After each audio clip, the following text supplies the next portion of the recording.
கீரனூர் மகளிர் காவல்துறையில் வந்துட்டு என் மேலே ஒரு பொய் வழக்கு பதிவாயிருக்கு. அதாவது மனைவியை வந்து பைக்லேருந்து கீழே பிடிச்சி தள்ளி விட்டான்னு பொய் வழக்கு பதிவாயிருக்கு. நான் கீழே பிடிச்சி தள்ளி விடலான்னு சொல்லிட்டு வடாலிப்பட்டி ஸ்டேஷனில் வந்துட்டு எஸ்ஐ இன்ஸ்பெக்டர்லாம் பேசி அந்த பொண்ணு பொய் கேஸ் தான் கொடுத்துருக்குன்னு இது பண்ணிட்டாங்க.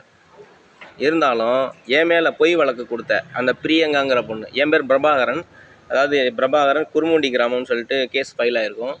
அந்த பொண்ணு வந்து அண்டகுளம் பிரியங்கான்னு சொல்லிட்டு கேஸு அந்த பொண்ணு தான் பதிவு பண்ணியிருக்கு மகளிரில். என் மேலே பொய் வழக்கு போட்ட அந்த பொண்ணு வந்துட்டு இப்போ லாட்ஜாக சுற்றிக்கிட்டு இருக்கான். என் மேலே பொய் வழக்கு போட்டு, அதாவது ஒரு நல்லவன் மேலே பொய் கேஸ் போட்டாக்க அந்த பாவம் சும்மா விடான்னு சொல்லுவாங்கள்ல, இப்போ அந்த பொண்ணு லாட்ஜாக சுற்றிக்கிட்டு இருக்கான்.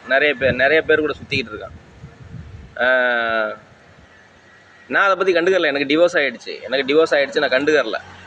அந்த பொண்ணு இன்னும் நிறைய க்ரைம்லாம் பண்ணிகிட்ருக்கு. ஏன் பண்ணிகிட்டு இருக்குன்னாலாம் எனக்கு தெரியும். நான் எங்கே வேணாலும் வந்து சாட்சி சொல்லுவேன். நான் ரெடியாக இருக்கேன்.